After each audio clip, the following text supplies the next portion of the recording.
شواطئ ميامي في اسكندرية. الشواطئ حجمها بقى صغير جدا، وفي شواطئ ما بقتش موجودة. الشواطئ معظمها تأكلت. الموجود هنا في ميامي شاطئ ميرامار وإدوار الخراط، وليهم كذا بوابة. كل بوابة ليها سعر دخول مختلف.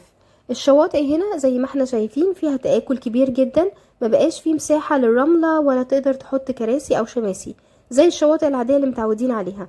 حتى لما بتيجي تدخل الشاطئ نفسه بتلاقي الأعداد زي ما احنا شايفين قدامنا، عبارة عن كرسي شمسية ترابيزة كلها جنب بعض، مساحتها صغيرة جدا.